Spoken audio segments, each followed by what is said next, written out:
My name is Ethan Carter, and the last thing my father said before throwing me out of the house was that I would never be anything without my family. I was 19 years old, standing in our kitchen with a backpack at my feet and $83 in my pocket, listening to the people who were supposed to love me explain why my future mattered less than my older brother's. For years, my parents had treated Daniel like he could do no wrong. When he failed, they protected him. When he made mistakes, they paid for them. And when he needed money to save his collapsing business, they took the inheritance my grandfather had left for me and handed it to him without asking. My mother called it a sacrifice for the family. My father called it my responsibility. But when I refused to sign the papers that would give away the last thing I owned, my father pointed at the front door and told me that if I cared more about myself than my brother, I was no longer welcome in his house. I kept waiting for someone to stop me as I packed my things that night. Part of me believed my mother would change her mind, or that my father would finally realize what he was doing. Neither of them said a word. I walked out of that house carrying a single backpack, convinced that I had just lost my entire family. What hurt the most wasn't the money. It was the realization that, in their eyes, I had always been expendable. My brother's dreams mattered. Mine were just an inconvenience. The next few years were the hardest of my life. I worked construction during the day and taught myself programming at night using free videos and borrowed books. There were nights when I slept in my car because I couldn't afford rent, and mornings when I questioned whether my father had been right about me all along. But every time I thought about giving up, I remembered the look on his face when he told me I would never succeed. That memory became fuel. Slowly, one small victory turned into another. A freelance project became a startup. The startup became a company, and before I realized it, the business I had built from nothing was worth hundreds of millions of dollars. 12 years passed without a single phone call from my family. No birthday messages, no apologies, no attempts to reconnect. As far as they were concerned, I had disappeared.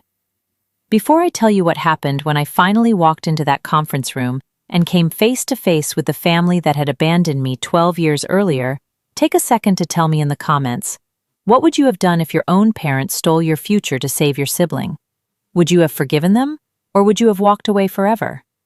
And if you enjoy stories about betrayal, secret identities, and impossible comebacks, don't forget to subscribe, because what happened next changed my life forever.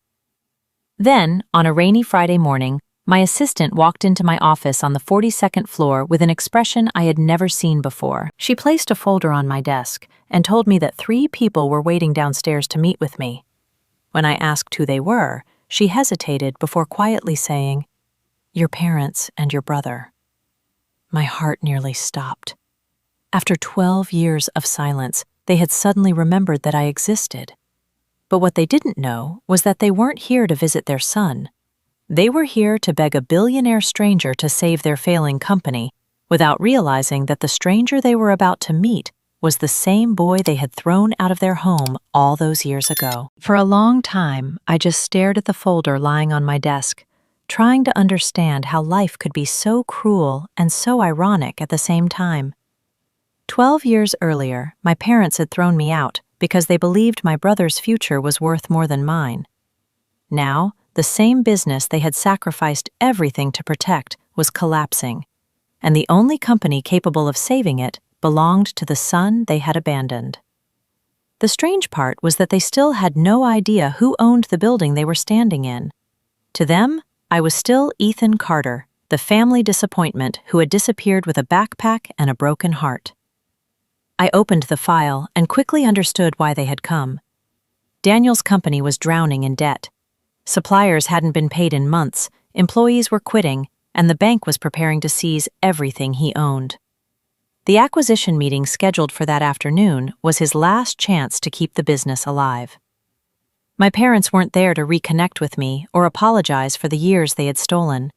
They were there because they needed money, and for the first time in my life, I wasn't the one asking for help. My assistant hesitated before speaking again. She told me that my father had been acting strangely downstairs, pacing back and forth, while my mother kept asking how much longer the billionaire owner would take to arrive. Daniel, meanwhile, seemed irritated and impatient, complaining that people like him shouldn't have to wait in a lobby. I almost laughed. Some things, apparently, never changed.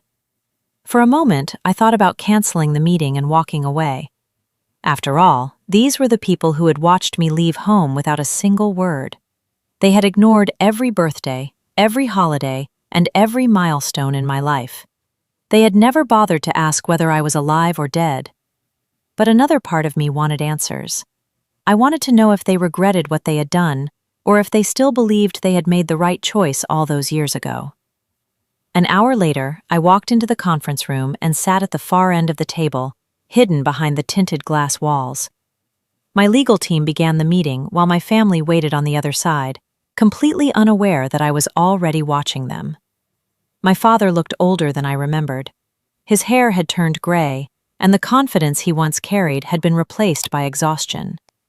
My mother kept nervously twisting her wedding ring, while Daniel sat with his arms crossed, convinced that someone would rescue him like always. Then the presentation began. The numbers on the screen were brutal. Daniel's company had lost millions of dollars over the previous 3 years, and without outside investment, bankruptcy was only weeks away. For the first time in his life, there was nobody left to protect him from the consequences of his choices. As I listened, a strange memory came back to me. I remembered the night my father had thrown me out, the way he had looked at me and said, "Your brother deserves this opportunity more than you ever will." Back then, I had believed him. I had spent years wondering if I really wasn't good enough. Sitting in that office now, I finally realized something. They had never underestimated my brother's weaknesses. They had simply underestimated my strength. Just as the meeting was about to end, my lawyer stood up and announced that the owner of the company had arrived and wanted to speak personally with the family. My father straightened his tie, my mother wiped away her tears, and Daniel prepared the speech he had probably rehearsed all morning. None of them were ready for what happened next. As the conference room doors slowly opened, I stepped inside and watched the color disappear from their faces. For a few seconds, nobody in the room said a word. My mother was the first to recognize me. The color drained from her face as she slowly stood up from her chair, her eyes moving from my expensive suit to the company logo on the wall behind me. My father looked confused at first, as if his mind refused to accept what he was seeing. Daniel simply stared at me, waiting for someone to explain why the billionaire they had come to beg was the same brother he had spent his entire life looking down on. I walked to the other end of the table and calmly sat down. "Hello, everyone," I said. "It's been a long time." My mother opened her mouth, but no words came out. My father finally broke the silence. "Ethan, this company, it's yours?" I nodded. "For the last 7 years." The room fell silent again. I could almost see the memories flashing through their minds, the night they took my inheritance, the moment they watched me walk out of the house, the years they spent pretending I didn't exist. My father lowered his head, unable to look me in the eyes. Daniel, however, was still trying to process everything. "This isn't possible," he whispered. "You were supposed to fail." For the first time in 12 years, I smiled. You know what's funny? For a long time, I believed that too. My mother suddenly started crying. She walked toward me and tried to grab my hand, but I gently pulled it away. "We made mistakes," she said. "We thought we were doing what was best for the family." I looked at her for a few seconds before answering. "No, Mom. You did what was best for Daniel. There's a difference." The tears in her eyes grew heavier. My father finally stood up and apologized for the first time in his life. He admitted that he had always believed my brother needed more help, that he had assumed I would survive because I was strong. But strength wasn't the reason I survived. I survived because I had no other choice. Daniel sat quietly, staring at the financial reports scattered across the table. The business they had sacrificed everything for was gone, and for the first time in his life, nobody could save him from the consequences of his decisions. My father looked at me one last time and asked the question I had been waiting to hear for 12 years. "Can you help us?" The younger version of me would have said yes without hesitation. The 19-year-old boy standing outside his house with a backpack would have given away everything just to earn his family's love. But that boy no longer existed. I took a deep breath and slid the acquisition papers across the table. "I'll buy the company," I said calmly. "Your employees will keep their jobs, and their families won't suffer because of the mistakes that were made. But this isn't a favor, and it's not because we're family. It's because innocent people shouldn't pay the price for someone else's decisions." My father's eyes filled with tears. My mother quietly sat back down, realizing that the son they had thrown away no longer needed their approval. As for Daniel, he couldn't even look at me. That afternoon, I walked out of the conference room feeling something I hadn't felt in years: peace. Revenge wasn't watching my family lose everything. Revenge was building a life so incredible that the people who once doubted me were forced to face the truth. They had spent years treating me like I was worthless, only to discover that the person they underestimated had become the one person they needed most. As I stood in my office, looking out at the city below, I finally understood something important. Sometimes, people call you weak because they can't see your potential. Sometimes, the people who are supposed to love you the most are the ones who limit you the most. But your future isn't decided by their opinion of you. It's decided by what you do after they stop believing in you. If this story touched your heart, let us know in the comments. What would you have done if you were in Ethan's place? Would you have helped your family, or would you have walked away forever?